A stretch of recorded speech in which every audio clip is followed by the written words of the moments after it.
మా పిల్లలకు ఆడబిడ్డల కేసీఆర్ కిట్ ఇవ్వమంటే పైసలు లేవంటావు, రైతు బంధు ఇవ్వమంటే పైసలు లేవంటావు, రైతులకు వడగళ్ల వల్ల తుఫాను వల్ల నష్టం జరిగింది 10,000 ఇవ్వమంటే పైసలు లేవంటావు, ఉద్యోగుల డిఏలు అడిగితే పైసలు లేవంటావు, మా ఆశ అంగన్వాడీలు అడిగితే పైసలు లేవంటావు, ఎస్సీ ఎస్టీ పిల్లలకు స్కాలర్షిప్ ఇవ్వమంటే డబ్బులు లేవంటావు, నిరుద్యోగ భృతి అడిగితే డబ్బులు లేవంటావు. మరి 18,000 కోట్లు బడా కాంట్రాక్టర్ల కమిషన్ల కోసం ఎక్కడి నుంచి వచ్చినాయి? Can you answer this? కాంట్రాక్టర్లకేమో green channel, SC ST BC పిల్లలకు మెస్ ఛార్జీలకు గ్రీన్ ఛానల్ ఉండదు. మధ్యాహ్న భోజనం వండే కార్మికులు నెలకు 3,000 జీతం, వాళ్ళకు పైసలు ఇవ్వమంటే వాళ్ళు పాపం మొన్న వచ్చి సెక్రటరియట్ కాడ ఇందిరా పార్క్ కాడ ధర్నా చేసిండ్రు. ఆడబిడ్డల్ని కోటీశ్వరులు చేసినట్టు, అదానీ అంబానీ చేసిందట. ఆడబిడ్డలు వచ్చి పాపం ఇందిరా పార్క్ దగ్గర నెలకు రావాల్సిన 3,000 జీతం ఇవ్వమని వేలాది మంది మధ్యాహ్న భోజన మహిళా కార్మికులు ధర్నా చేస్తుంటే సిగ్గుపడాల రేవంత్ రెడ్డి. ఇంకా సిగ్గు లేకుండా నేను అదానీ అంబానీ చేసిన మహిళలు అంటాడు. నువ్వు 3,000 కోట్లేమో గ్రీన్ ఛానల్ల బడా కాంట్రాక్టర్లకు రిలీజ్ అవుతాయి, 3,000 రూపాయల పారితోషికం మధ్యాహ్నం అన్నం వండే ఆడబిడ్డలకి ఇవ్వడానికి డబ్బులు లేవా రేవంత్ రెడ్డి? సిగ్గు లేకుండా మాట్లాడతావు. ఇంకేదో అదాని అంబానీ ఆ ట్వీట్ నువ్వు రాసినవా ఎవరైనా రాసిండా? చదువుకోవా పెట్టేటప్పుడు? అరే ఏమనుకుంటారు ఈ ఆడబిడ్డలు చదివితే నన్ను తిట్టుకుంటారని సోయ ఉండాలా వద్దా నీకు? ఆశాలు రోడెక్కిరి, అంగన్వాడీలు రోడెక్కిరి, మధ్యాహ్న భోజన కార్మికులు రోడెక్కిరి. నేను ఆడబిడ్డల గురించి ట్వీట్ పెడితే ఏం కావాలి?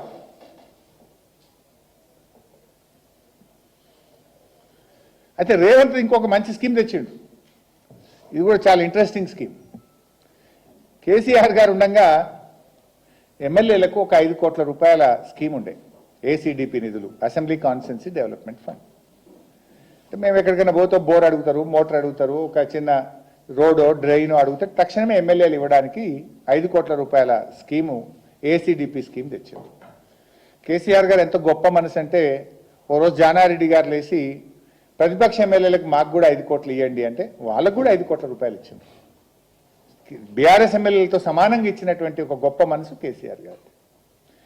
ఈ రేవంత్ వచ్చిండు, 5 కోట్ల స్కీమ్ బంద్ అయిపోయింది.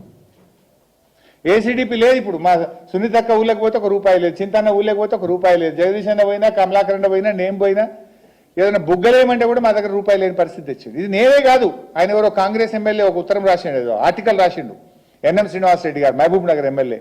మేము సావులకు తిరుగుడు, పెళ్లిళ్ళకు తిరుగుడు తప్ప ఎమ్మెల్యేలం 1 రూపాయి లేదు, మా పని ఉత్తదే అయిపోయింది అని కాంగ్రెస్ ఎమ్మెల్యేనే ఉత్తరం రాసిండు, ఆర్టికల్ రాసినట్టున్నాడు, పేపర్లు వచ్చింది. కానీ రేవంత్ రెడ్డి ఇంకొక స్కీమ్ తెచ్చిండు ఎమ్మెల్యేలకు, 5 కోట్ల స్కీమ్. అది కూడా ఏం స్కీమ్ ఎవరైనా చెప్తారా? Commission scheme. మా అక్క చెప్పింది కమిషన్ స్కీమ్ తెచ్చిండు. ఏంటిది తెలుసా?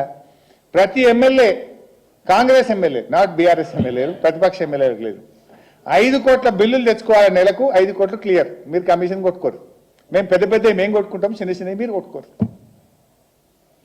పర్సెంటేజ్లు ఇలా ఎమ్మెల్యేలకు 5 కోట్ల రూపాయల స్కీమ్ తెచ్చిండి. ఏంటంటే ఈ రాష్ట్రంలో ఎవరైనా 5 కోట్ల బిల్లులే నీకు, మేము బిల్లులు క్లియర్ చేస్తాం, నీ కమిషన్ నువ్వు చూసుకో, పెద్దవి మేము, చిన్నవి మీరు. ఇగో ఈ స్కీమ్ వచ్చిందబ్బా రాష్ట్రంలో. ఏసీడీపీ పోయింది, 5 కోట్ల పర్సెంటేజ్ స్కీమ్ అయితే వచ్చింది. ఇది చాలా దురదృష్టకరం, విచారకరం. ఇక చెప్పుకుంటూ సిగ్గిపోతుంది. నా సొంతోడు కూడా ఒక కాంగ్రెస్ ఎమ్మెల్యేలు ఎత్తుక్కొని పంపించి మా కార్యకర్తలు బిల్లులు కొట్టించుకున్నా, పంపించి. ఇక చెప్తే ఇక మరీ అవమానం అయిపోతుంది.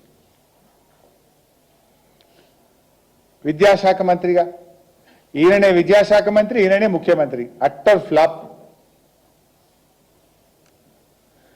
ఫుడ్ పాయిజన్లు లేని రోజే లేదు. యు టేక్ ఎనీ డే, ఈ రాష్ట్రంలో ఏదో ఒక ప్రాంతంలో ఫుడ్ పాయిజన్. అన్నం పెట్టలేవా రేవంత్ రెడ్డి నువ్వు కనీసం? ఇక పిల్లలకు, పసిపిల్లలకు ముక్కు పచ్చలారని పిల్లలకు అన్నం పెట్టని ముఖ్యమంత్రి పదవి నీకెందుకు? ఇంకా నువ్వు దానికి సిగ్గు లేకుండా విద్యాశాఖ మంత్రివి. అన్నం పెట్ట చేత కాదా నీకు? నీ పాలనలో ప్రభుత్వ పాఠశాలల్లో ఈ విద్యా సంవత్సరం 67,000 మంది పిల్లలు తగ్గినరు. ఇంటర్మీడియట్ పిల్లలకు ఈ సంవత్సరం ఇప్పటిదాకా పుస్తకాలే రాలే, ఇక 2 నెలలు అయితే పరీక్షలు. ఇంటర్మీడియట్ పిల్లలకు కేసీఆర్ గారు ప్రతి సంవత్సరం ఉచితంగా పాఠ్య పుస్తకాలు ఇచ్చి కొత్తగా మేము తెచ్చిన స్కీమ్ అది. రేవంత్ వచ్చినాక ఫిబ్రవరిలో ఎగ్జామ్స్ వాళ్ళకు, ఇంటర్మీడియట్ వాళ్ళకు ఇప్పటికీ పుస్తకాలు రాలే ఇంటర్మీడియట్ వాళ్ళకు. ఈయన విద్యాశాఖ మంత్రి. The great Revanth Reddy. నీ పాలనలో పాఠ్య పుస్తకాలు ఇయ్యని చేతగాని ముఖ్యమంత్రి నువ్వు. కడుపు నిండి అన్నం పెట్టని ముఖ్యమంత్రి, పురుగుల అన్నం.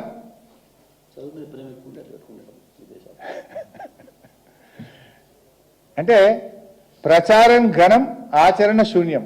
ఏమంటాడు? Integrated schools. 200 కోట్లతో స్కూల్ కడుతున్నా.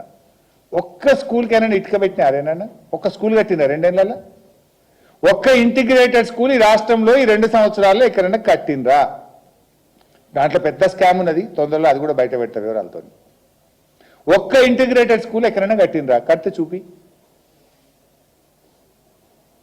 అంటే ఇలా పూర్తిగా విద్య, చివరికి విద్య ఎంత దూరం పోయిందంటే హెల్త్ యూనివర్సిటీలో మనం చూసినాం కదా, మార్కులు వేయడానికి పైసలు తీసుకోవాలి, మార్కులు వేసే కాడికి వచ్చింది. నీ పాలనలో విద్య నీకు అసలు తేడానే తెలియదు. జడ్చర్ల పోతావు, ఐటీఐని పట్టుకొని ఐఐటి అంటావు. బాసర పోతావు, IIITని పట్టుకొని ఐటీఐ అంటావు.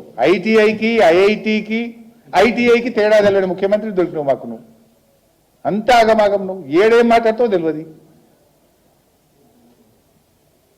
మహిళలకు మోసం. అసలు నువ్వు ఆడబిడ్డల్ని మోసం చేసిన ప్రభుత్వం ఎవరైనా ముంగట పడుతుందా? కళ్యాణ లక్ష్మి, షాదీ ముబారక్. సరే, మహాలక్ష్మి 2500 అయితే ఎగ్గొట్టినావు, ప్రతి బిడ్డకు 60,000 బాకీ పడ్డావు. ఇవే కాకుండా ఇవాళ కళ్యాణ లక్ష్మి, షాదీ ముబారక్, తులం బంగారం ఇస్తా అన్నాడు రేవంత్ రెడ్డి.